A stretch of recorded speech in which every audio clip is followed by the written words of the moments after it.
Chapter 9. The first thing I did when I got off at Penn Station, I went into this phone booth.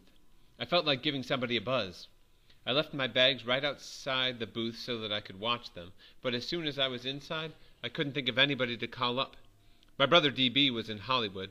My kid sister Phoebe goes to bed around 9 o'clock, so I couldn't call her up. She wouldn't have cared if I'd woke her up, but the trouble was, she wouldn't have been the one that answered the phone. My parents would be the ones, so that was out. Then I thought of giving Jane Gallagher's mother a buzz to find out when Jane's vacation started, but it didn't feel like it. Besides, it was pretty late to call up. Then I thought of calling this girl I used to go around with quite frequently, Sally Hayes, because I knew her Christmas vacation had started already. She'd written me this long, phony letter inviting me over to help her trim the Christmas tree Christmas Eve and all. But I was afraid her mother would answer the phone. Her mother knew my mother, and I could picture her breaking a goddamn leg to get to the phone and tell my mother I was in New York. Besides, I wasn't crazy about talking to old Mrs. Hayes on the phone.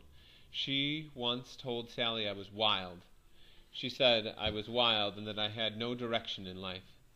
Then I thought of calling up this guy that went to Wooten School when I was there, Carl Luce, but I didn't like him much.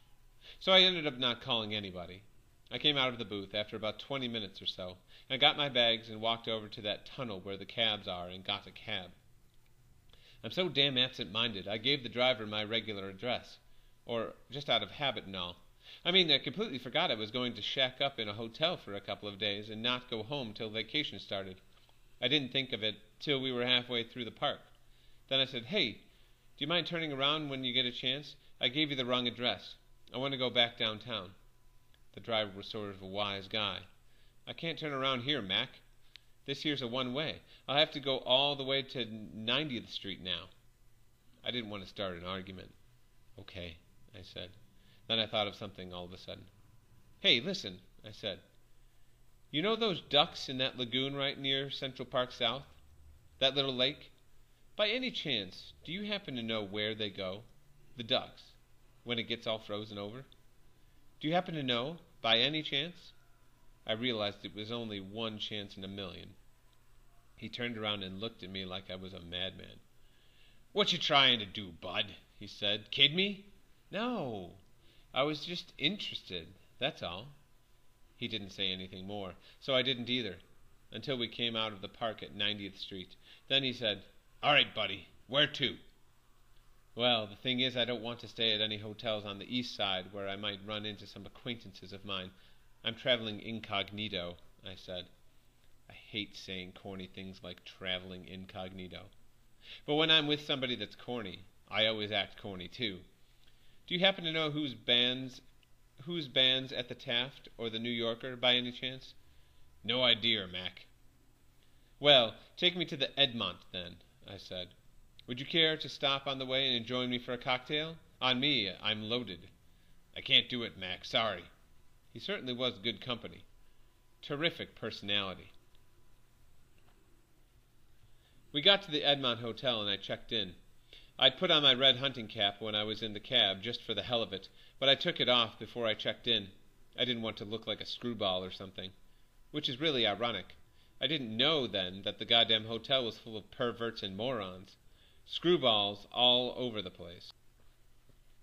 They gave me this very crummy room, with nothing to look out of the window at except the other side of the hotel.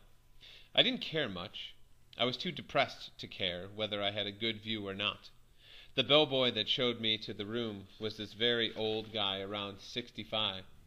He was even more depressing than the room was. He was one of those bald guys that comb all their hair over from the side to cover up the baldness. I'd rather be bald than do that. Anyway, what a gorgeous job for a guy around 65 years old, carrying people's suitcases and waiting around for a tip. I suppose he wasn't too intelligent or anything, but it was terrible anyway. After he left, I looked out the window for a while, with my coat on and all. I didn't have anything else to do.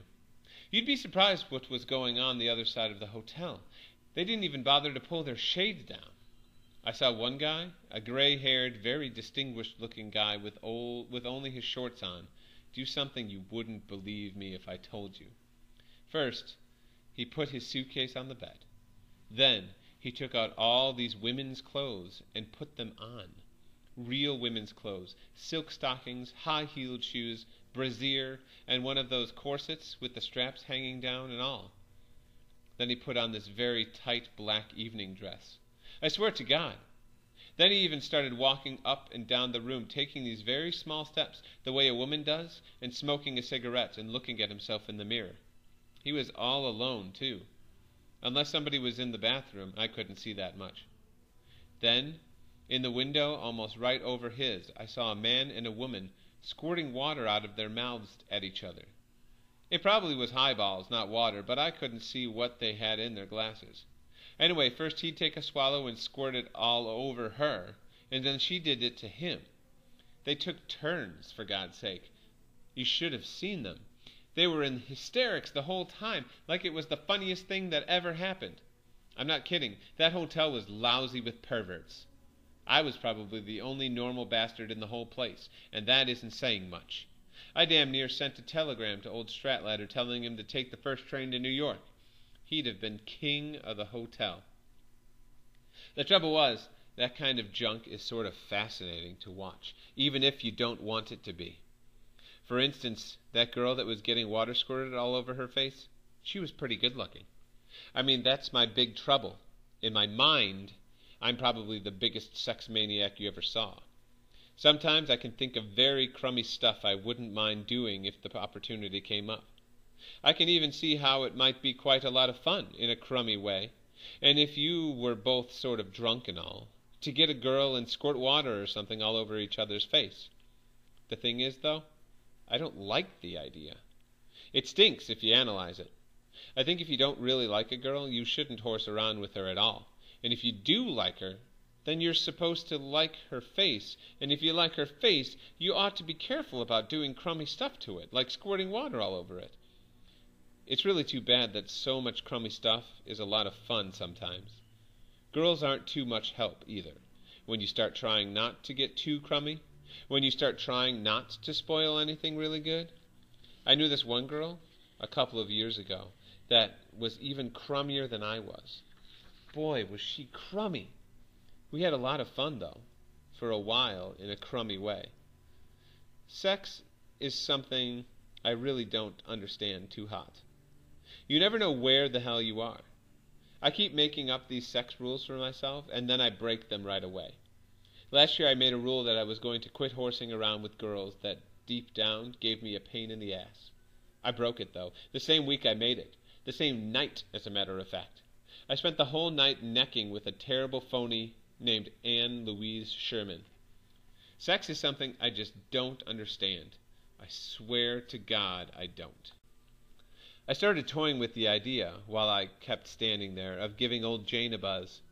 I mean, calling her long distance at BM, where she went, instead of calling up her mother to find out when she was coming home. You weren't supposed to call students up late at night, but I had it all figured out. I was going to tell whoever answered the phone that I was her uncle. I was going to say her aunt had just got killed in a car accident, and I had to speak to her immediately. It would have worked, too. The only reason I didn't do it was because I wasn't in the mood. If you're not in the mood, you can't do that stuff right. After a while, I sat down in a chair and smoked a couple of cigarettes. I was feeling pretty horny. I had to admit it. Then, all of a sudden, I got this idea. I took out my wallet and started looking for this address a guy I met at a party last summer that went to Princeton gave me. Finally, I found it. It was all a funny color from my wallet, but you could still read it. It was the address of this girl that wasn't exactly a whore or anything, but that didn't mind doing it once in a while.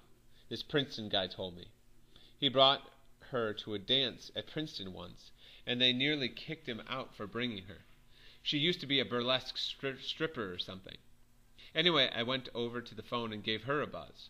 Her name was Faith Cavendish, and she lived at Stanford Arms Hotel on 65th and Broadway. A dump, no doubt. For a while I didn't think she was home, or something. Nobody kept answering. Then, finally, somebody picked up the phone. "Hello," I said. I made my voice quite deep so that she wouldn't suspect my age or anything. I have a pretty deep voice anyway. "Hello," this woman's voice said. None too friendly either. "Is this Miss Faith Cavendish?" "Who's this?" she said. "Who's calling me up at this crazy goddamn hour?" That sort of scared me a little bit. "Well, I know it's quite late," I said, in this very mature voice and all. "I hope you'll forgive me, but I was very anxious to get in touch with you." I said it suave as hell, I really did. "Who is this?" she said. "Well, you don't know me, but I'm a friend of Eddie Birdsell's. He suggested that if I were in town sometime, we ought to get together for a cocktail or two."